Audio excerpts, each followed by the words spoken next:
So this video is just going to explain some of the behind-the-scenes aspects to our latest video, Smoke Gets Behind Your Eyes? Smoke Gets Behind Your Eyes, which would be... It's a horror movie. Physically impossible. I feel like when we cut this together, we're going to do it with all the outtakes in it. So we're putting this video together just to explain some of the behind-the-scenes aspects to our latest video, Smoke Gets in Your Eyes, which was the first video that I have fully written, and then I guess you could say I directed it, but... You just did say that. I did just say that.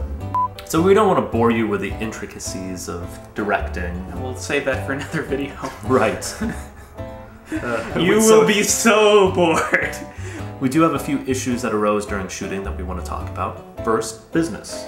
Yeah, for example, it's very hard to walk through a door and not have anything to do other than deliver your lines. So usually it's a good idea to give the actor something to hold on to, something to do when they're walking through, and that's why I was carrying a very heavy box when I walked through the door. But I don't really feel like the heaviness of that box was communicated very well. You know, we did do one take where we kind of showed the weight of that box. What the heck happened? Now, another issue that we actually run into a lot with these low-budget videos is we really don't have a lot of control over our surroundings, especially when we leave the apartment. And in this video, we spent a fair amount of time actually in the parking lot. And obviously other people in our apartment complex use that parking lot. And this problem became very apparent when we were shooting Ben's inhalation scene. Yes. Just want to say that I don't usually smoke, so it was difficult to get through this sketch where I had about 6 or 7 cigarettes over the course of the day. In between every puff, I had to take a drink of something, a soda. Alcohol. Should I go for like a glass?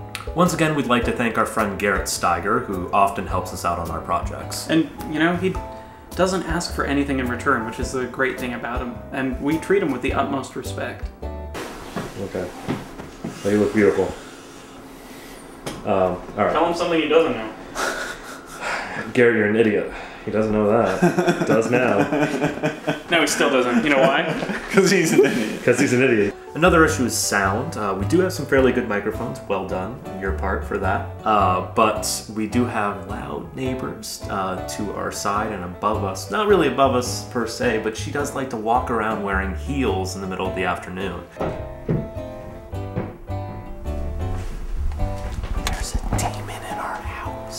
Another thing, actually, that we've done a lot in the past, and we certainly did it in this project too, was using invisible cuts on things like whip pans. We put a lot of those in the project. Every time it whips from my hand holding the cigarette pack to Ben's hand holding the cigarette pack, and it goes back and forth and does that, that's a lot to ask a cameraman to do and get right every single time. So an easier and less time-intensive way to do that is to just whip and then start the next shot with a whip landing on the cigarette pack in the other person's hand. You cut in between those two, and because it's blurred, because there's so much information in front of the lens, you don't notice when we cut in there. And that's a really effective tool. We've done that in a number of projects, and it looks pretty good, and it makes us look like we know what we're doing and like we don't can actually use the camera. We have no idea. That we have. No. Yeah. So obviously we're not actors in the traditional sense where we've had any kind of training in the field, so it causes a bit of a problem when we're in front of the camera. It makes shoots go on a little bit too long. We had a 22:1 shooting to usage ratio for this short. We shot for 8 hours. Yeah. It took us 8 hours to shoot this thing. And it's less than 2.5 minutes. It's taking us like 3 hours to shoot this thing too, so I mean like, come on. We suck.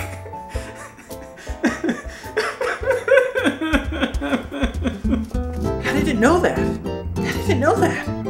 How did it know that? That's enough of that. That's enough of that. And I moved my head weird.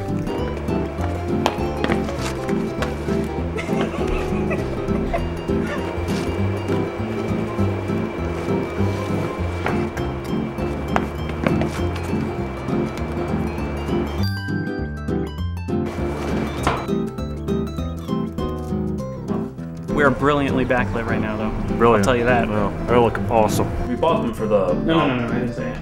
Wow, you didn't say action. Well, okay. This is taking forever. All right. How did it know that? How did it know that? How did it know that? Can I do that again? I didn't like that. Sorry, I bent down again.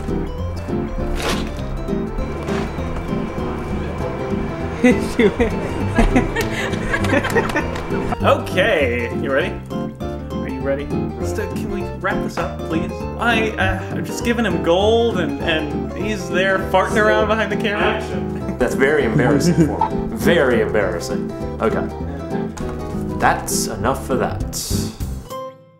Well, I hope you found this video interesting, and I hope this gave you some insight into how we work. Or not. And I know we threw a lot of junk into this first video. But the name of the website is badrubbish.com, so what do you expect?